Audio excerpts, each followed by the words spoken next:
Hello. So today let's talk about the hidden connection between poor posture and spinal and nerve pain. So that is back, neck, and nerve pain that no one really talks about. So as an executive mom, you are used to pushing through tight schedule, work deadlines, family needs, and lots more. Now, so when your back aches while you're going up those stairs, or your neck and shoulders feel sore at the end of a long day, it's easy to brush it off as a sign of aging or mental and physical stresses through the day. But here's the truth, really. Your posture and your posture can be quietly driving your pain, and most people never make that connection.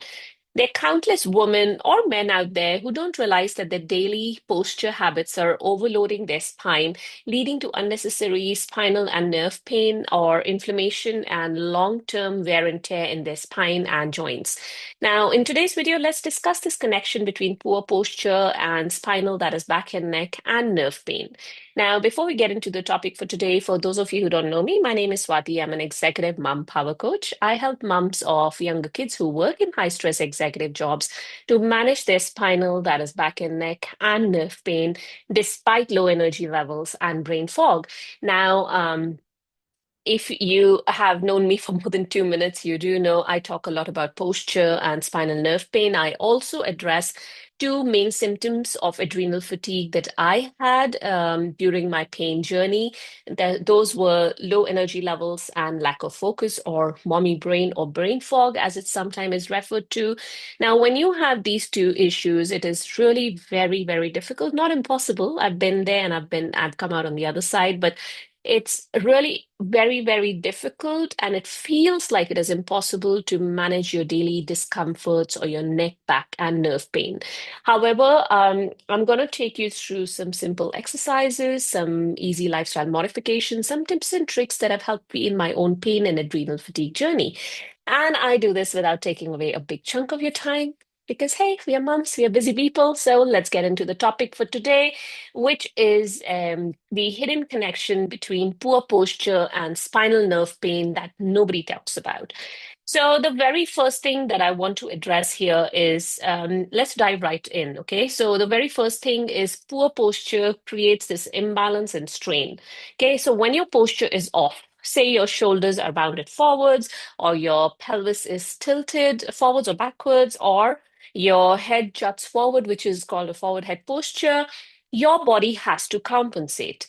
For example, if you have a forward head posture, so if you look at me sideways, this is my ear, it's in line with the tip of my shoulder here, right? So if you draw a line here, it is in the same plane uh, as the earlobe.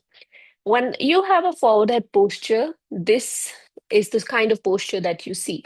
When you see people on their phones or on, reading, say you're reading a book or even at their laptop or any kind of screen, they will be jutting their head out forward to be focusing on that screen, right? So when this happens, do you see the earlobe is falling right in front of my shoulder and not at the tip of the shoulder there?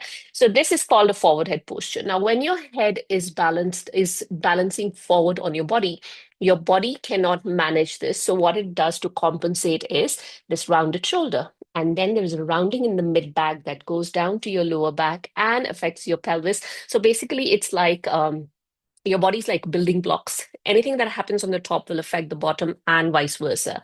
So this is what I meant by the poor posture that creates that imbalance. And obviously, there's a lot of strain on your spine and your joints and nerves, etc. These subtle shifts that happen, it can change how these forces are distributed throughout your spine. Why does it matter?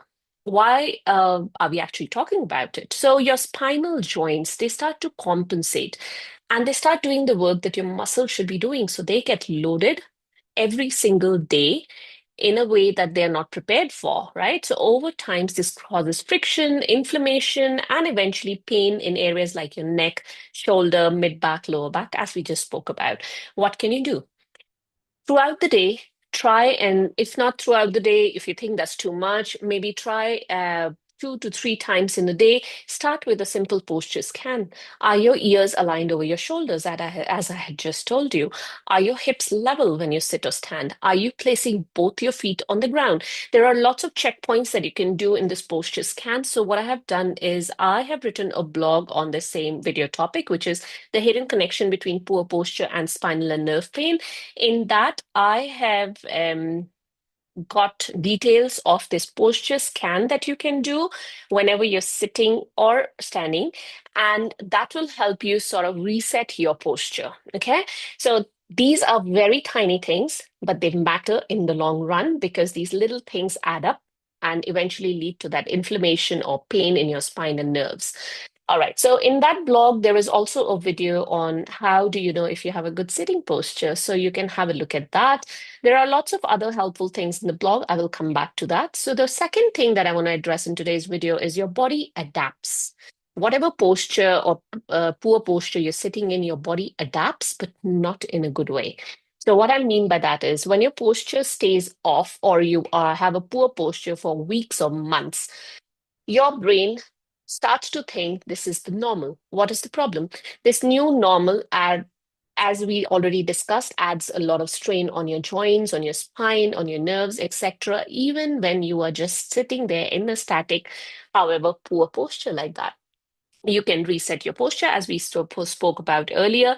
These are just intentional movements that'll help you realign and rebalance your body. Now, the third thing that I wanted to address is sitting too long can also change how you move. So you think movement and sitting still are two different things. However, they are pretty connected because it's the same body which is going through that prolonged sitting, same body that is going through the movement. Now, desk work may be a big part of your day, as I mean, most of us, even if you're working from home, even if you're not working, most of us do sit down at the desk or just sit down for long periods of time. But the sitting for long periods of time, what happens is the stresses build up on your spine, it changes your muscular pattern, it weakens your extensor chain, that is your glutes, your glutes, hamstrings, and down the calf. If you sit for very long periods of time, at one go, it can cause a lot of muscle imbalance and limit your joint mobility, especially your lower back and your hip and knee area.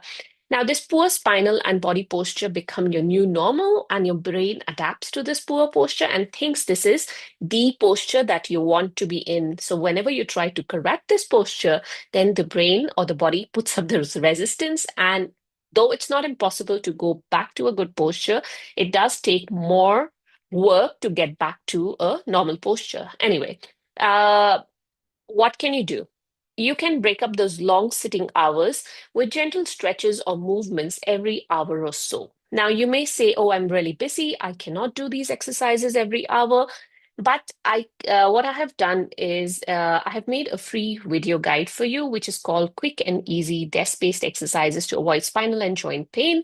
Of course, it helps you with nerve pain as well. Even if you're not working in an office, you're working from home, or you are just a stay-at-home mom, these are some exercises that you can sit down and do within 2 to 3 minutes.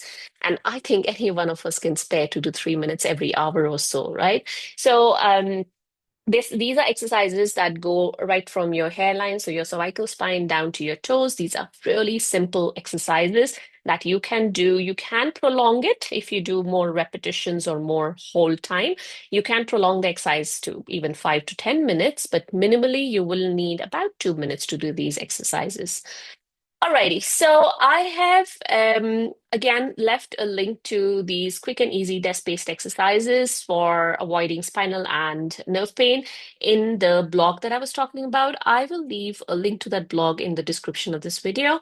And if you're on Instagram, you can find it in my bio. However, if you are a busy mom or really you can't be bothered to look for that blog, you can message me. I will send it across to you. All right. So just drop it in the comments below or message or just personal message me.